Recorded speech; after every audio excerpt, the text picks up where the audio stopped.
Welcome to our session titled Impact STEM Equity, Join a Predominantly Undergraduate Institution. My name is Helene Finger, and I will be the moderator for this panel. I'll start with a quick overview of our schedule so that you can know what to expect. We have organized our presentation into 4 areas. First, an introduction of panelists and our topic. Then, being a member at a predominantly undergraduate institution, also known as a PUI. Next, we'll move into the student experiences at a PUI, and then we'll finish with a discussion of the strategies that you can utilize for applying to and interviewing for a faculty position at a PUI. Before moving into our presentation, I have a couple of items to start off. First, our learning outcomes. After attending this session, you should be able to identify and explore your concerns and fears and hopes for a PUI career, recognize tenure line and lecture faculty positions at PUIs, and analyze the connections between PUIs and a more equitable STEM education workforce. Lastly, you'll be able to develop and practice some strategies for creating successful applications, preparing for interviews, and pre- and post-tenure careers at PUIs. Now I'd like to go over a land acknowledgement. We acknowledge with respect that we will gather at We23 on the ancestral homelands of the Chumash and Gabrielino Tongva peoples. We honor with gratitude the land, waterways, and the people who have been its stewards throughout the generations. We also honor their elders, past and present, as well as future generations. We recognize Indigenous organizations, such as the American Indian Science Engineering Society, ACES, who are doing this work. This calls us to commit to continuing to learn how to be better stewards of the land we inhabit as well. Now, I'd like to move into just a quick overview of our presenters. My fellow presenters are Drs. Zoe Wood, Jane Lair, and Seema Shah-Fairbanks. Zoe, Jane, and I are faculty members at Cal Poly San Luis Obispo, also known as Cal Poly SLO, and Seema is a professor at our sister campus, Cal Poly Pomona.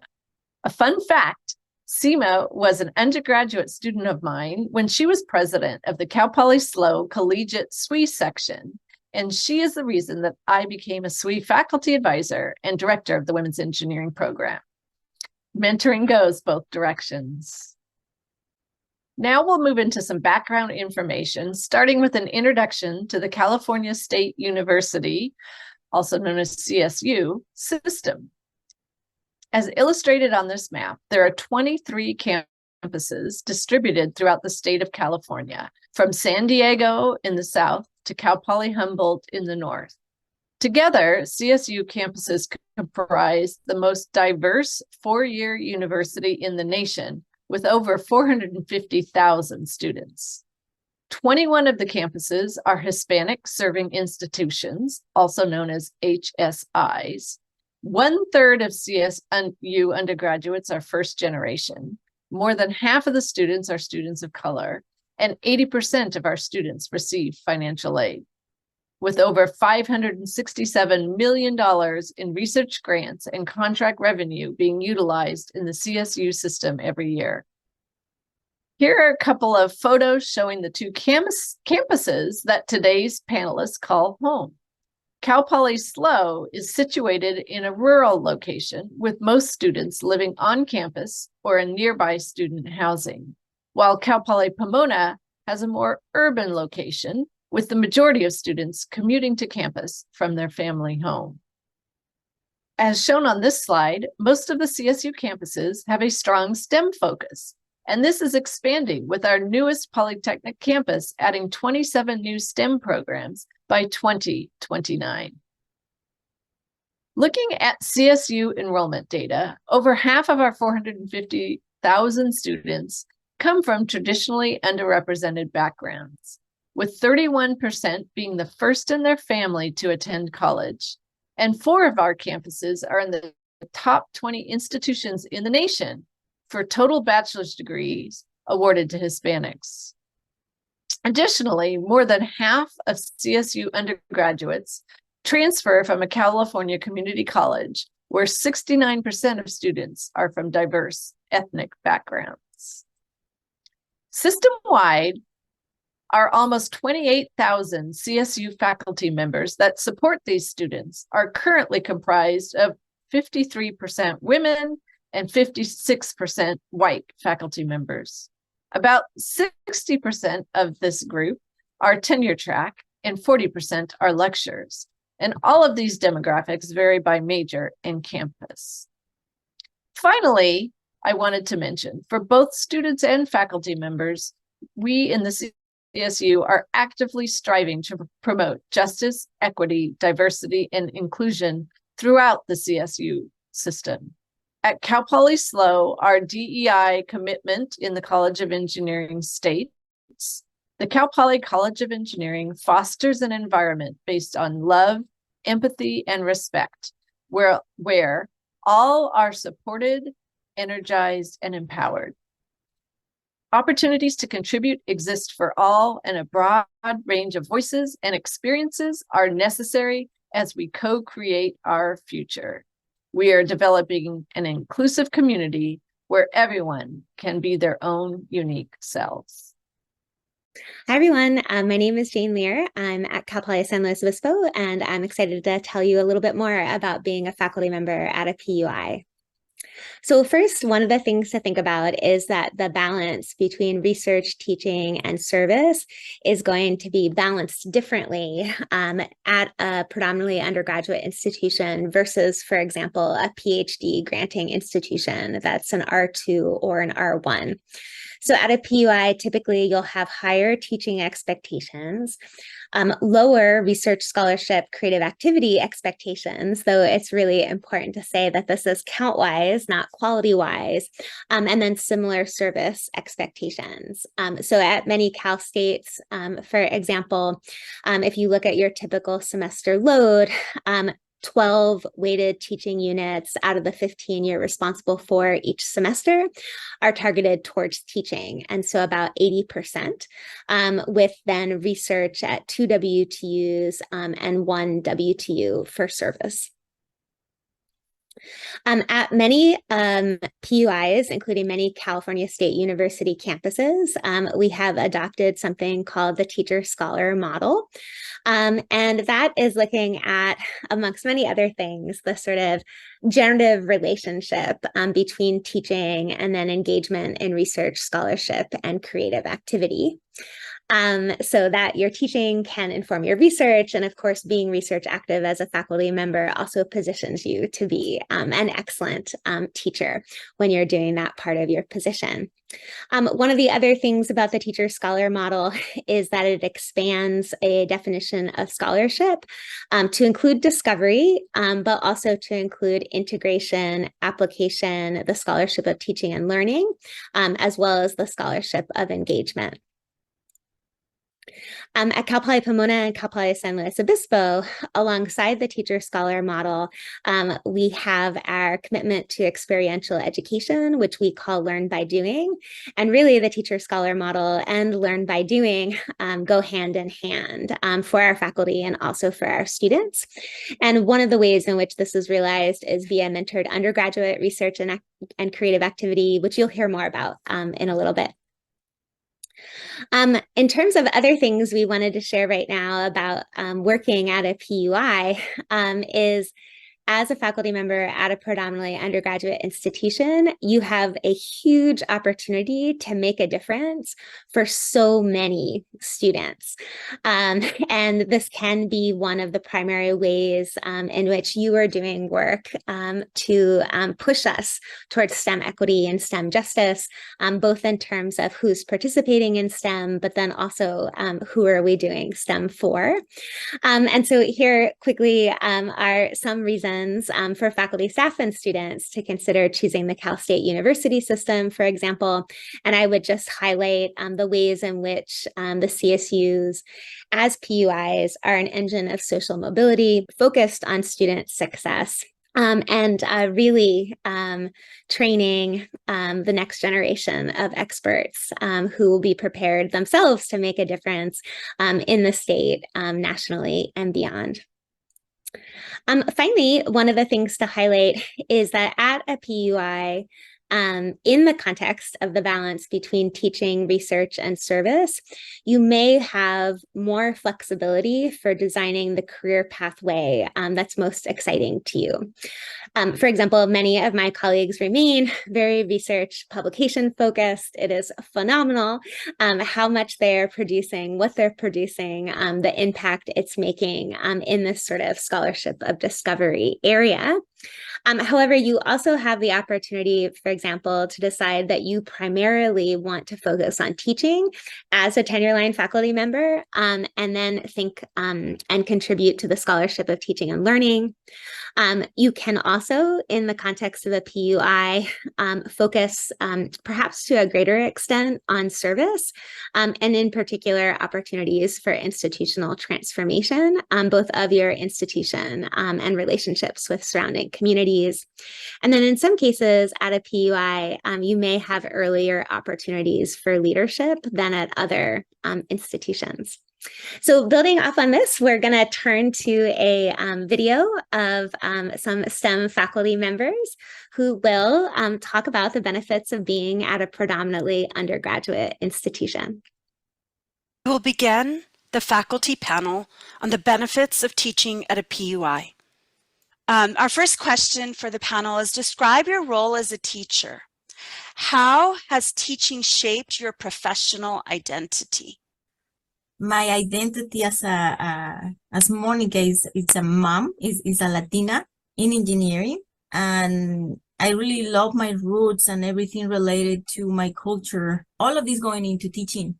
How teaching shaped my professional identity, it make me feel more like educator and think about how to be a better educator, but not only researcher. I really loved being a student. I love learning things. And one of the first things I learned in my first year as a professor was how much teaching makes you learn it. Especially teaching at Cal Poly Pomona, we do have a lot of students from underserved communities. I know that having an engineering degree will help them to really move forward in life and help even their families and mentor other people in their families. So I know the impact is huge. And the other thing I really love as a teacher is I kind of wanted a profession where I'd get to interact with people and I'd get a chance to be creative. Thank you so much. It's really great to hear the really impact of teaching has been on you. It hasn't taken away from your identities in any way, but almost enhanced it. Each of you have been able to take your own personal perspective and bring it into your classroom based on your love and your joy. For our second question, will you share with us how you have developed as a researcher at a predominantly undergraduate institution? The first thing I did about to keep productive as a researcher in PUI is you still keep the connection with a lot of researchers who might not in PUI. So I still help mentor a lot of PhD students. And with the project that I'm doing with some PhD students, I be able to develop those as some of the materials for my class at Cal Poly. Really like that, how you're bringing your research into the classroom. I think that really connects well with the teacher-scholar model that is really predominant in the CSU system. My predominant form of scholarship or research going in the realm of engineering education and, actually studying which techniques and which activities I did made an impact for students. I was trained as a researcher. Everybody was thinking that I was going to go in a research institution and get funding and papers and the traditional research track, but I got appealed to the undergraduate school because they told me that I was required to work with industry. Where Capoli Pomona was expecting something that was hands-on, applicable, bringing the industry. And I thought that really resonated with my personal and professional interest. You can still do really good quality research with undergraduate students, and to be honest, it's very meaningful and rewarding to see your students presenting their work in professional societies among PhD students, government and industry researchers, and they're doing really good quality work. It was really nice to hear how working at a PUI has really allowed you to think of research in a lot of different ways, whether you've done undergraduate education research, looking at strategies to improve teaching and learning. I think that's huge and very impactful for the future of education, to working with industry and having real projects that are going to impact students and the professional society that we work in as engineers, to continuing to collaborate with your advisors or PhD students at other institutions to keep growing your research. And I think one of the best takeaways from what you shared is that you take your undergraduates to these conferences where they are listening to their peers, they are listening to people they admire, PhD students, postdocs, industry leaders, and they're competitive. They're creating research that is changing our society. How has being a mentor impacted you at a PUI? Mentoring has been the highlight of my career. I don't think that I would have had this opportunity to experiencing mentoring in a different institution, in a research institution. But I think that this is what has kept me here. So had students email me back that spend time with them, that change their minds, what they want to do, and they really like what they are doing now, and they appreciate that I spend time to talk to them. I also have several students actually went to PhD program because the summer undergraduate research, and at that time they didn't get a chance, and they email me back, and so I eventually have them for the research study, and they end up going to PhD study. So been working at Cal Poly San Luis Obispo for like 20 years. So I have thousands of alums that have come through my classes. Some of them have, become managers in industry and top technical successful, and some of them have left the industry. And I take their stories, to heart of trying to then mentor current students of there's lots of different ways to do this. Thanks for your stories about mentorship. Your stories remind me how mentorship can lead to lasting friendships. And being at a CSU, you have time to spend with your students, and your door is open for them, and they're able to talk to you about many things that can go beyond what's going on in class or research, but also where their futures go and where their futures lie. And the publication output requirements for promotion and tenure at PUIs are typically lower than those at PhD granting institutions. Share what this has meant to you in terms of professional and personal balance. The relaxing of the publication makes writing and publish paper much enjoyable because you're not in hurry. You must publish how many them per year. Allows you to have this freedom. Suddenly, when I came here, the weight of publishing at any cost was removed. I could really focus on areas that I enjoy and I like. And surprisingly, my publication numbers are still good. I still publish well. I still publish in respected journals, but I do it because I actually enjoy doing it. One thing I want to add about a PUI and this idea of publishing is it really does allow you to balance your personal and professional lives, because the pressures of publishing are not at the same level. And one of the benefits I had is from a personal side was I was able to have 2 children during the tenure process. I had one in the 3rd year and at the end of the 5th year. And I didn't feel nervous or scared. I felt supported and encouraged and respected by my colleagues. if there's any other successes that you personally would like to share to a PhD student, a postdoc, that because you are at a PUI, you are successful, that maybe you would not have been at a research institute. But in the last project that I am actually working right now, funded by NSF, it was requirement that I became a coach, a professional development coach. I am a certified and trained as a coach, and now I'm coaching faculty members. And I never thought about that as something that I love and enjoy, actually. That has transformed the way I approach things in the classroom too. So as a professor, I got involved in the International Center and found out about different teaching abroad opportunities that professors could do. And so I was able to teach in Munich for 3 summers, which was really a great experience for me. And it kind of satisfied that itch I always had to study abroad. And I've since been working with the International Center to make more international opportunities available to engineering students. I had a question for Dongfeng. You're a much more recent faculty member to join the CSU. Can you share what drew you to Cal Poly San Luis Obispo?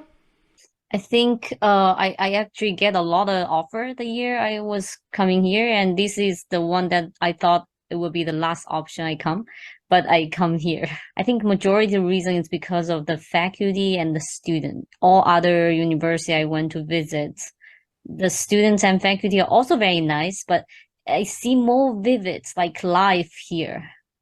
Thank you for your time.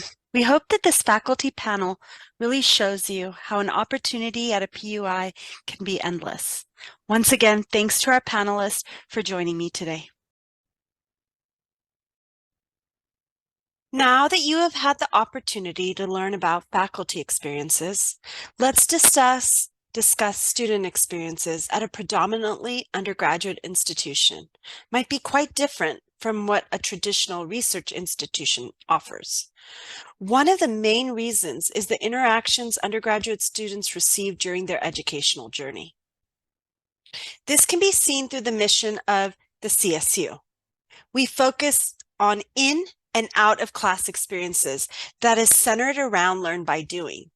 Many classes are connected directly to laboratory classes where students can get hands-on experiences and how to convert theory into practice, while others incorporate project-based learning, where students are taught how to use critical thinking skills to solve real-world problems. Outside the classroom, students participate in many different projects that are extracurricular. What does this mean? Is these students are choosing to participate and enhance their learning. Examples include the Cal Poly San Luis Obispo and Pomona Rose Float, where both schools put this together. The concrete canoe competition on the civil engineering side. Our aeronautical department works on projects with NASA, and there's so many more. They learn the importance of developing a project scope, schedule, and budget to ensure that they can represent our institutions. This is all connected to the engagement of students in what we call high impact practices, or HIPs. HIPs are active learning practices that enable students to master key capabilities, opening the doors for career successes and earnings. Research shows that HIPs have unusual positive effects, preparing students to reflect upon, integrate, and apply what they know and can do. This all leads to higher persistence and graduation rates of undergraduate students. The CSU prides itself in providing students the opportunity to engage in high-impact practices. These include learning communities, service learning courses, study abroad experiences, internships and co-ops, capstones or senior projects, and undergraduate research. And research shows that students participate in multiple HIPs. They have a deeper learning experience and academic success compared to their peers that have not participated. And in addition, with the CSU educated some of the country's most diverse populations, with many being first in their families to attend college, engaging in HIPs is really making a difference in their academic success. This all is connected to the CSU's commitment to educate the future workforce of California. As faculty, we engage students in being career ready, which is directly tied to high impact practices. Based on the Social Mobility Index, California is ranked #2 in the nation for social mobility of its college graduates, which shows that students obtaining a degree from an institution of higher education within the state are creating a better financial future for themselves and their families. In addition, 12 of the 23 CSU campuses are ranked in the top 50 schools nationally for social mobility. When teaching at a CSU, you're definitely making the difference in the lives of your students.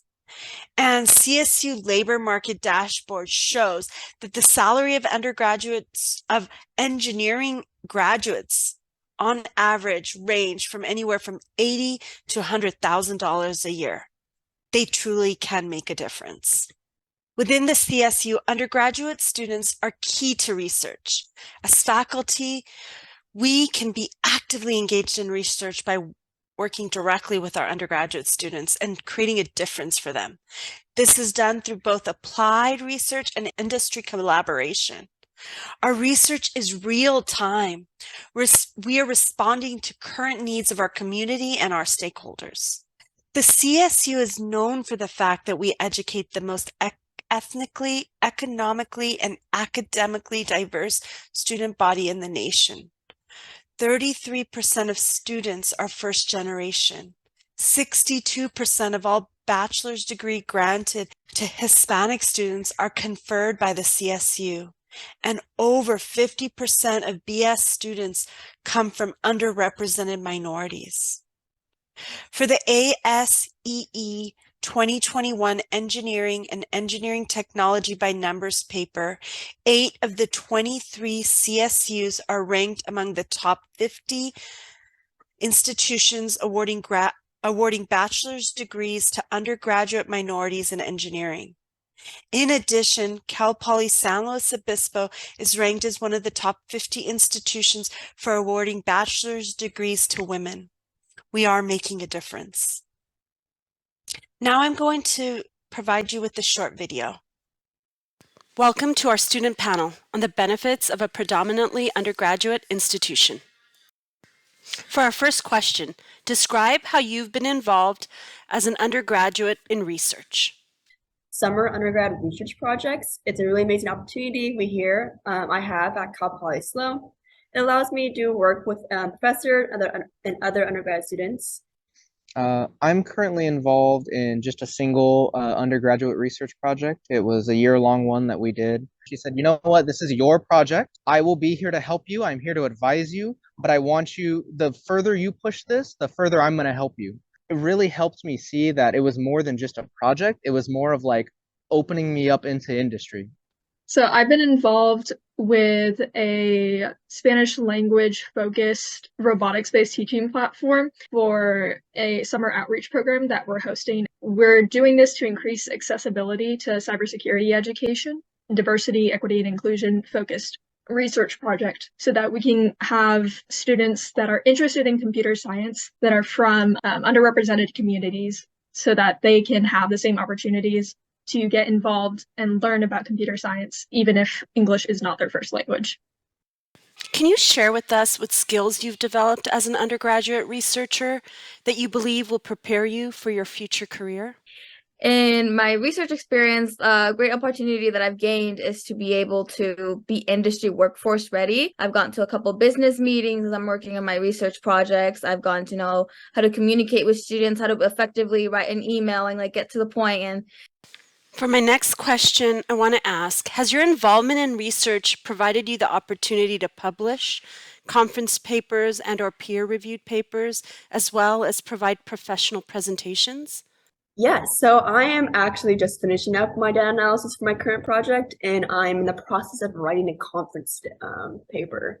And it's really interesting because it's very different from like a class paper or even like a cover letter. Because like what I'm writing, it's not for a grade, it's not for like me to be hired by a job. It's something that's actually like shared and like help contribute to the knowledge in a certain community Me and the rest of my team that's been working on this project has recently submitted an experience report on our research to the ACM's Special Interest Group on Computer Science Education's Technical Symposium.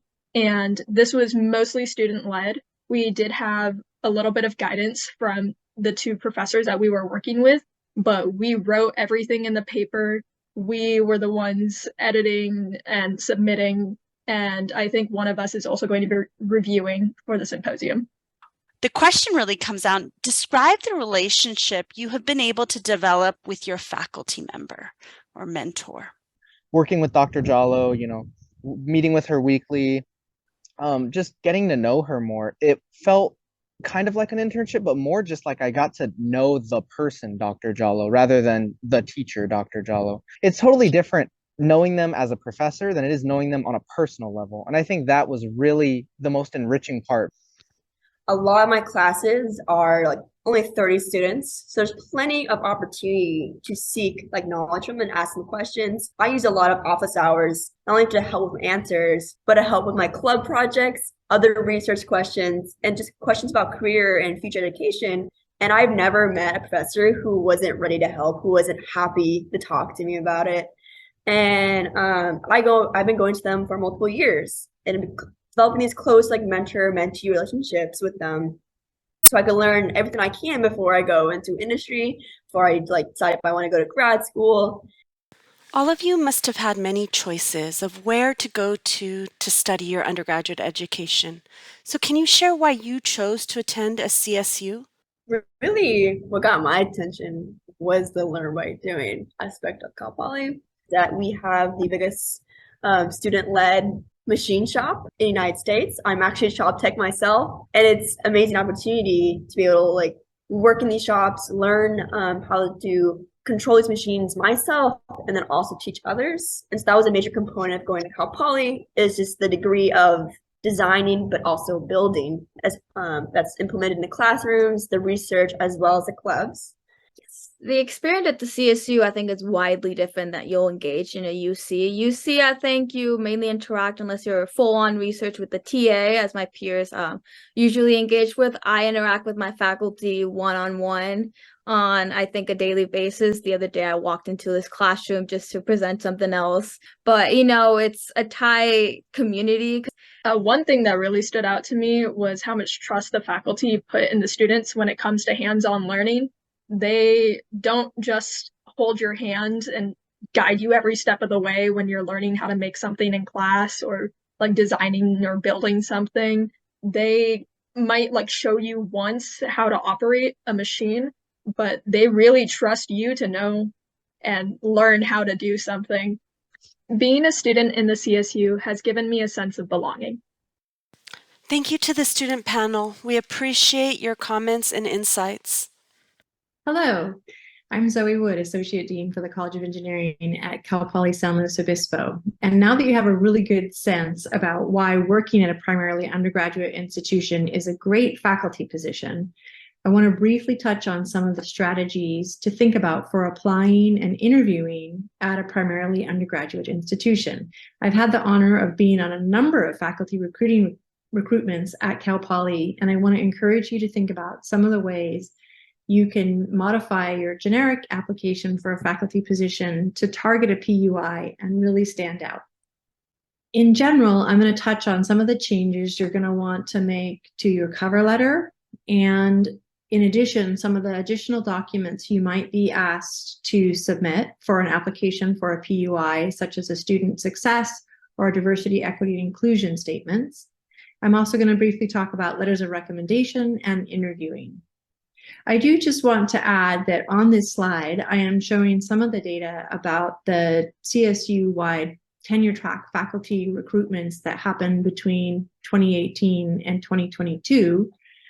Some of the things to just point out is that the number of jobs available on the faculty market vary. We see that we've had up from 900 openings to some years that were smaller, 390.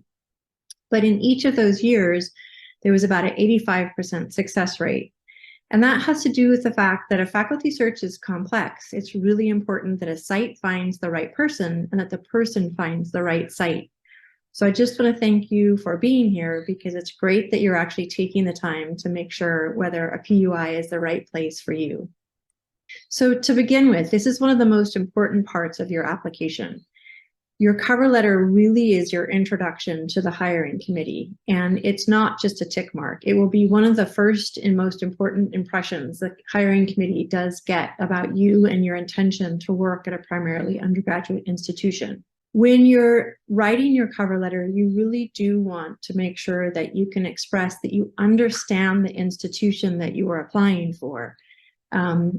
You have been in grad school doing research, and research is great, and we definitely want to hear about your research, but it's not the only thing we want to hear about. You really want to make sure that in your cover letter for a primarily undergraduate institution, you are talking about the ways that you will be engaging with undergraduates. How have you been a part of teaching or TAing or mentoring? How have you been active in supporting STEM equity and diversity, equity, and inclusion? What are your plans for teaching and mentoring? How could your research be applied to work with undergraduate students? You're really going to want to actually take the time to help convey that you understand the institution and how your skills might fit in that institution. In general, job ads are a really great resource for looking at what qualifications there are and directly addressing how your background or your aspirations fit in with those qualifications. I do want to briefly say that many of us know that women don't apply to jobs if they don't feel they have all the qualifications. You should be applying for those jobs. Again, if you have many of the qualifications and you have aspirations or a desire to reach for those other qualifications, you should apply for the job. And that's what we're looking for on a cover letter. Again, maybe you don't have everything, but if you can at least address what you do have and how that fits and how you are interested in some of the other aspects of the job, that can really make a difference. Many faculty positions now include, in addition to a research statement and a teaching statement, a statement about student belonging, student success, or diversity, equity, and inclusion. And this is a really important place for you to show your investment in a brighter future for higher education, helping broaden participation in engineering, which hopefully is something that is an exciting concept to you to be a part of that. So for this statement, one of the things, again, look to the job ads to help guide your process. In general, what we're looking for is how has your experience or aspirations aligned with the institution's goals and aspirations around student success or diversity, equity, and inclusion. So for example, at Cal Poly San Luis Obispo and the College of Engineering, we are looking to be able to support a rapidly diversifying population in engineering.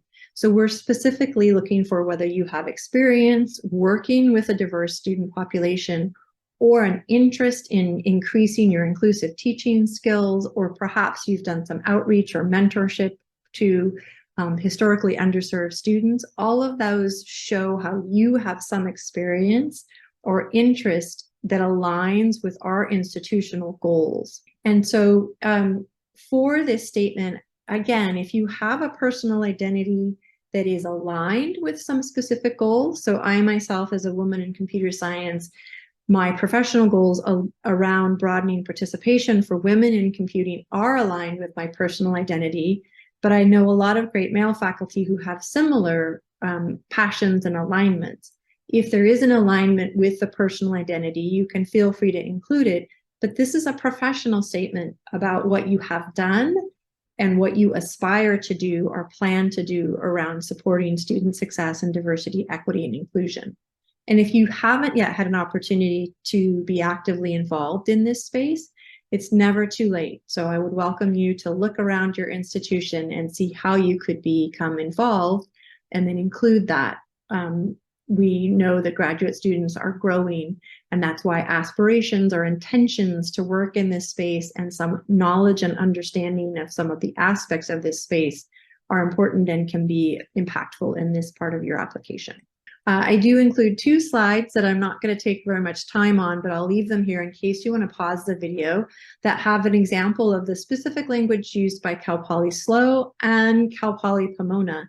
So you can see that there is a difference in our language and what we're talking about in terms of what we're looking for, and making sure that if you don't know where to start with your specific student success or diversity, equity, inclusion statement, start with the job ads. Look what the institutions say they're looking for and how your specific varied experience might actually fit in with some of those goals.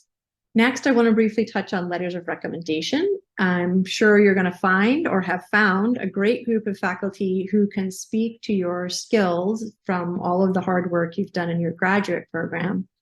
Do make sure that at least one of those letter writers can address your interactions with students. So whether you've been a TA or a teacher, or you've been a part of a mentorship program or a summer outreach, make sure that one of those letter writers is able to address that aspect. Not, again, we love research, but not just research. We are primarily undergraduate focused, so we want to understand how that fits in with your experience. And you might have different letters or different recommenders for your applications if you're applying to both research institutions and primarily undergraduate institutions. In particular, if there is also a way that your letter writers can address how your research area could fit in with applied research or for undergraduate students, that actually might be a great conversation you can have with your advisor, because that's often a question that might come up in your interview. Which, speaking of interviews, I hope many of you have an opportunity to have an on-site interview. Again, very much like the advice you've already gotten, if you do have an on-site interview, do your homework to understand the institution you're visiting. What is the school and what does it have to offer? When you are coming as a faculty member, you mostly will be interacting with the students at that institution. Ironically, your interview will be primarily with other faculty, but your real life, daily life will be primarily with students. So for example, if you're selected, you can, great, I'd love to come. Is there an opportunity to meet with and interact with students during my day? Many PUIs will have that scheduled as a part of the interview process, but if they don't, I encourage you to interact with students. And also likewise, when you're meeting with faculty, ask about their project examples. What are examples of their projects working with undergraduate students? So you have that opportunity to imagine how your scholarship will look at a primarily undergraduate institution. Finally, I do want to call out that both Cal Poly San Luis Obispo and Cal Poly Pomona are recruiting for a variety of faculty positions, tenure track faculty positions in engineering. We have a wide variety of positions, and there are other CSUs other than Cal Poly SLO and Pomona. In addition, csucareers.calstate.edu is a great resource, but we really hope to be reading your applications and seeing you on site for the future. Awesome. Before we leave you today, we wanted to share one opportunity that we hope that you'll consider. It is the California State University Chancellor's Doctoral Incentive Program, known as CDIP.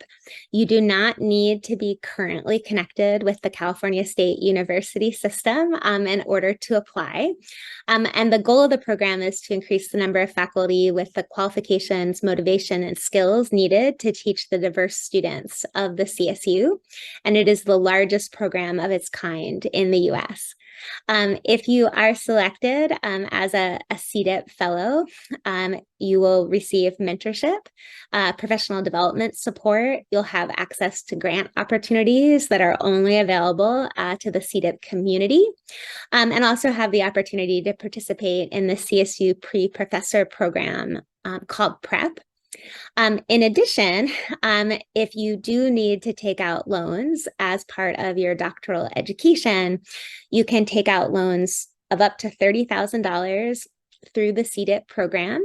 And then for every year you work at the California State University system, 20% of the loans that you took out are forgiven. And so we know ideally you're not taking out loans to do your PhD program, but we also know loans are a reality for many of us.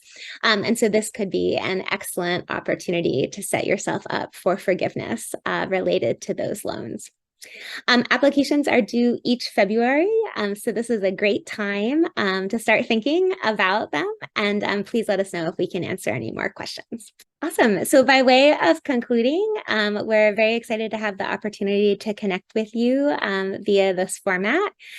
We look forward, we hope, to, in some cases, having the opportunity to connect with you in person at the upcoming in-person conference. And then here are email addresses if you want to contact any of us individually or collectively. I'm so excited that you watched this session, and we look forward to engaging with you, whether that's by email, Zoom, and or in person later this fall. Bye.